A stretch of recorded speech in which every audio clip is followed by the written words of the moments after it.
जितने भी मेरे प्यारे बच्चे 21 फरवरी को गृह विज्ञान विषय का पेपर देंगे, आज के इस वीडियो में मैं लेकर के आ चुका हूं आप सभी के लिए 21 फरवरी के लिए गृह विज्ञान विषय का एक और वायरल मॉडल पेपर। जी हां मेरे प्यारे बच्चों, यदि आप भी गृह विज्ञान के पेपर में 70 में 65 प्लस अंक भी लाना चाहते हो तो इस वायरल मॉडल पेपर को जरूर तैयार कर लेना। मेरे प्यारे बच्चों, 3 घंटे 15 मिनट का समय आपको बोर्ड परीक्षा में मिलेगा और प्रारंभ के 15 मिनट आपको मिलेंगे प्रश्न पत्र पढ़ने के लिए। क्लियर? सभी प्रश्न करना अनिवार्य है। प्रश्न पत्र के 2 खंड हैं, खंड आ और खंड बा। 2 खंडों में आपका पेपर विभाजित रहेगा। खंड आ में 1 अंक के 20 बहुविकल्पीय प्रश्न देखने को मिलेंगे, जिनका उत्तर आप ओएमआर सीट में देंगे। किसमें? ओएमआर सीट में, जिनका उत्तर आपको भरना है। मेरे प्यारे बच्चों, खंड आ के बाद प्रत्येक प्रश्न का निर्देश पढ़कर केवल प्रदत्त ओएमआर उत्तर पत्रक पर ही उत्तर आप चिन्हित करेंगे। ओएमआर उत्तर पत्रक पर उत्तर देने के बाद आप उसको काटेंगे नहीं, ना ही इरेजर या व्हाइटनर लगाएंगे। एक बार आपने ओएमआर सीट में गोला भर दिया सो भर दिया, उसके बाद आपको इस तरह से उसे ना ही काटना है, ना ही इरेजर या व्हाइटनर लगाना है। क्लियर? प्रश्न के अंक उसके सम्मुख अंकित हैं। खंड बा में 50 अंक के वर्णनात्मक प्रश्न रहेंगे, जिनका उत्तर आप अपनी बोर्ड परीक्षा की कॉपी पर लिखिएगा। क्लियर? खंड बा में सभी प्रश्नों के उत्तर एक साथ ही करिएगा। प्रथम प्रश्न से आरंभ करिएगा और अंतिम प्रश्न तक करते जाइएगा। जिस प्रश्न का उत्तर आपको नहीं पता है उस पर आप अपना कीमती समय बिल्कुल भी नष्ट नहीं करेंगे। चलिए आगे बढ़ते हैं और यहाँ पर आप लोग देखो खंड आ के उन प्रश्नों को जो 21 फरवरी को बिल्कुल 100% आपके पेपर में छपने वाले हैं। तो चलिए ध्यान दें आप लोग। यहाँ पर निर्देश दिया गया है, प्रश्न संख्या 1 से 20 बहुविकल्पीय प्रश्न हैं। प्रत्येक के 4-4 वैकल्पिक उत्तर दिए गए हैं। उनमें से सही विकल्प को चुनकर ओएमआर सीट में आपको भरना है। किसमें? ओएमआर सीट में गोले को काला करना है, यानी प्रश्न के 4 विकल्प हैं, जो विकल्प सही है उसको आप गोले में भरेंगे। जैसे कि यहाँ पर प्रश्न जो है पहला, यह अप्रत्यक्ष आय है। तो प्रत्यक्ष आय क्या है और अप्रत्यक्ष आय क्या है, मैं आपको बताना चाहूंगा। एक होती है प्रत्यक्ष आय, प्रत्यक्ष आय, और एक होती है अप्रत्यक्ष आय। आप लोग ध्यान दें, जमा धनराशि का ब्याज, आपका पैसा जमा है बैंक में, उस पर जो ब्याज मिलेगा इसे क्या कहेंगे? इसे कहेंगे प्रत्यक्ष आय। और वेतन, यानी आप या आपके परिवार का कोई सदस्य कहीं भी नौकरी कर रहा है या कोई काम कर रहा है तो उसको जो वेतन मिलेगा इसे भी प्रत्यक्ष आय की श्रेणी में रखा जाएगा।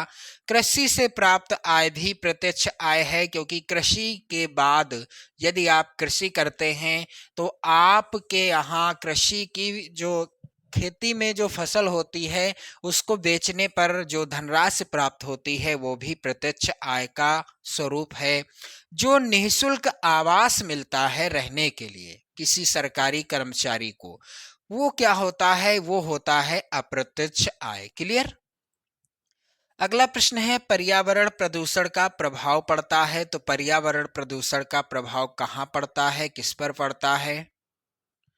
तो मेरे प्यारे बच्चों, पर्यावरण प्रदूषण का प्रभाव पड़ता है जन स्वास्थ्य पर, व्यक्तिगत कार्य क्षमता पर और आर्थिक जीवन पर। यहाँ पर राइट आंसर होगा उपर्युक्त सभी।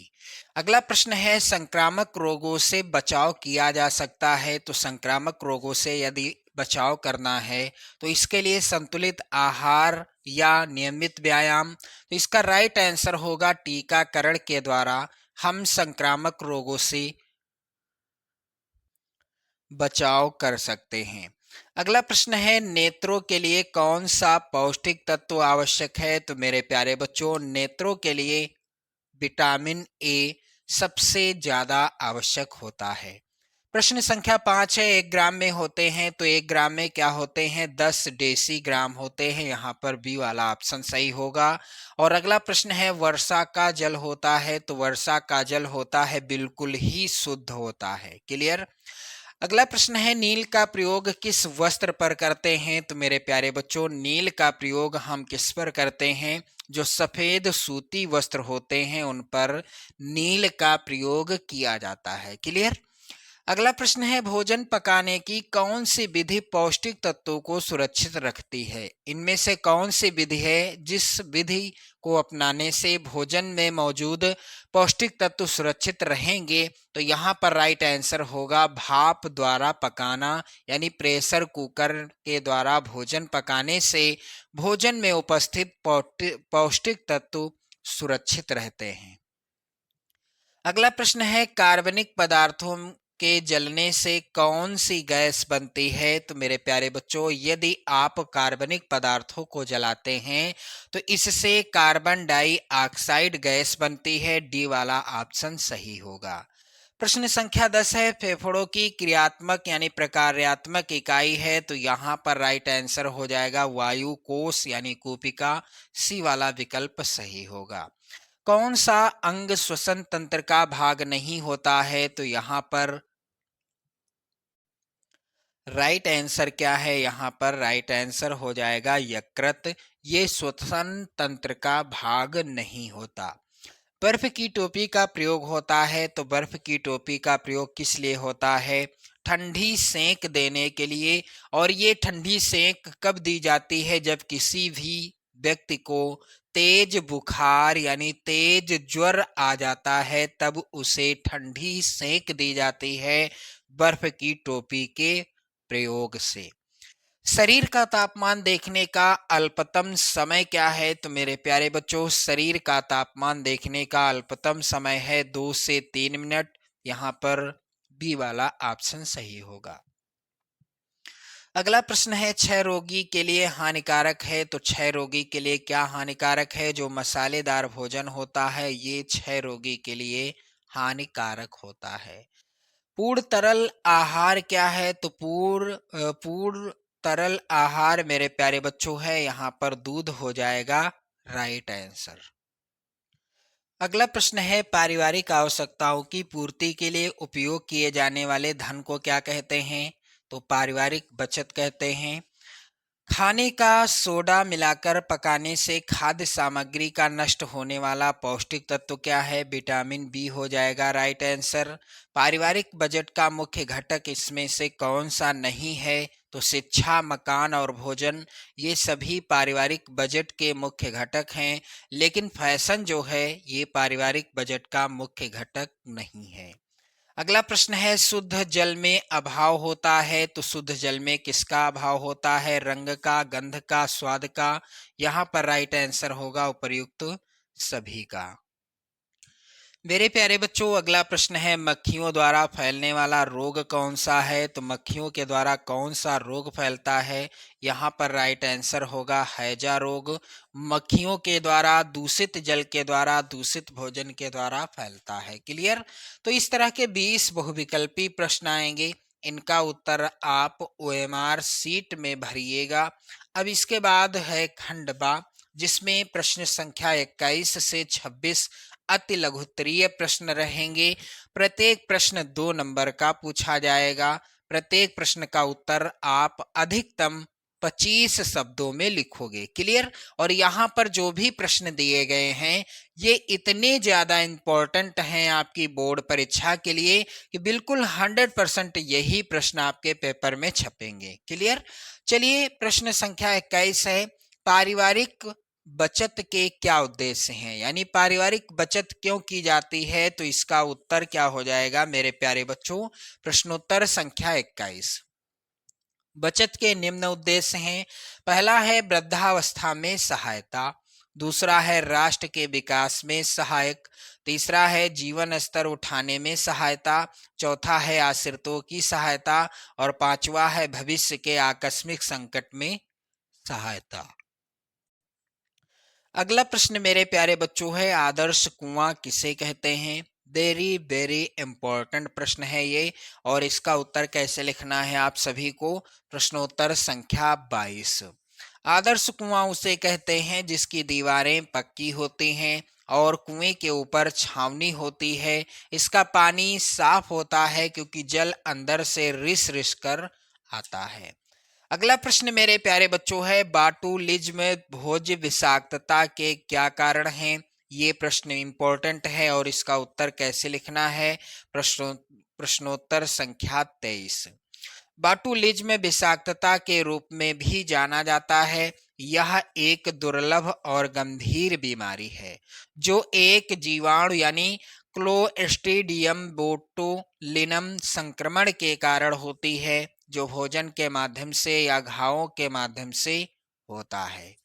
अगला प्रश्न है प्रश्न संख्या 24। अस्थि की टूट से आप क्या समझती हैं। वेरी वेरी इंपॉर्टेंट प्रश्न। तो यहाँ पर इसका उत्तर होगा प्रश्नोत्तर संख्या 24। आप लोग ध्यान दें, जब किसी प्रत्यक्ष या अप्रत्यक्ष या प्रत्यक्ष हो या अप्रत्यक्ष के चोट के कारण शरीर की कोई हड्डी टूट जाती है तो उसे क्या कहते हैं, अस्थि भंग कहते हैं। क्या कहते हैं, अस्थि भंग कहते हैं। चलिए अगला प्रश्न यहाँ पर है, आप लोग ध्यान देना।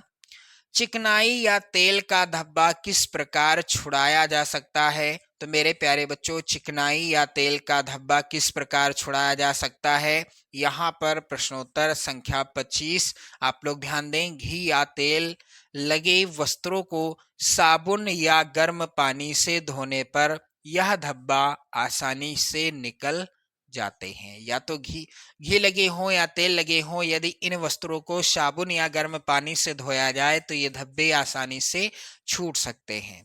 अगला प्रश्न है, भोजन परोसने की विभिन्न प्रचलित शैलियां या शैलियों के बारे में आपको बताना है।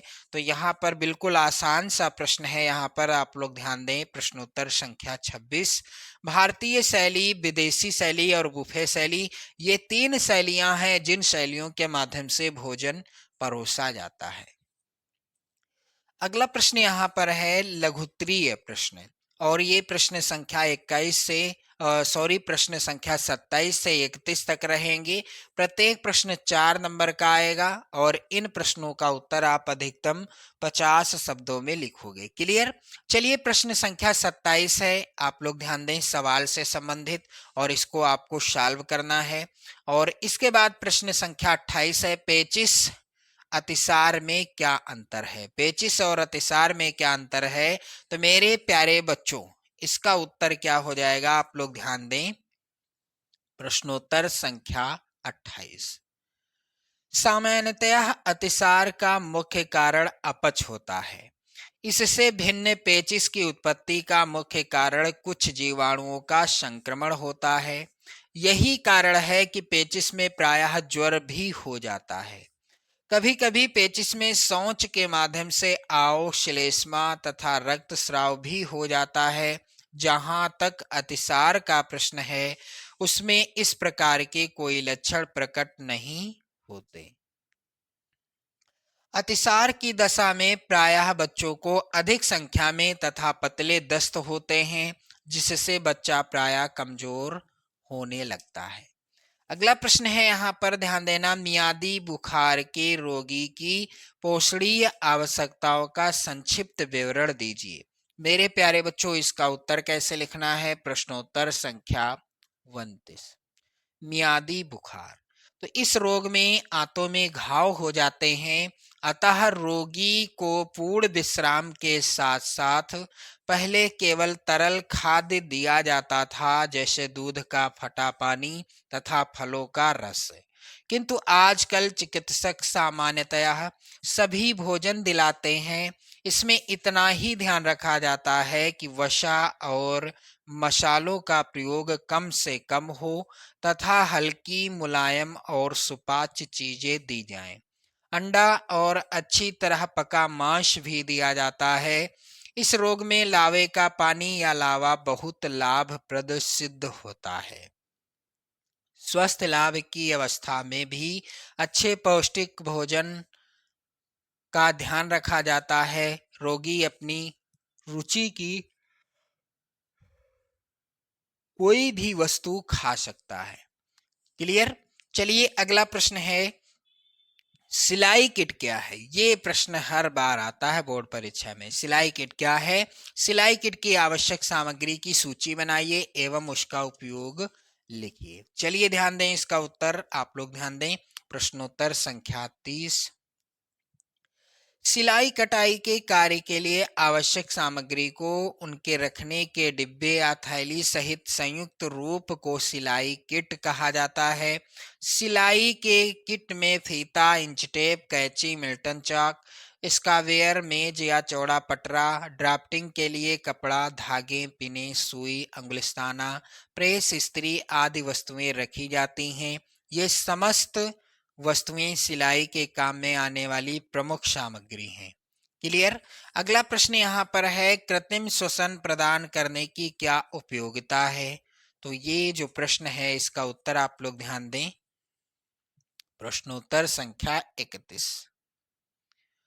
किसी कारणवश यदि फेफड़ों में स्वच्छ एवं ताजा वायु का आना जाना कम हो जाए या बंद हो जाए तो दम घुटने की स्थिति आ सकती है। ऐसे में शरीर की कोशिकाओं को ऑक्सीजन की आवश्यकता की पूर्ति न हो पाने के कारण व्यक्ति की मृत्यु तक हो सकती है।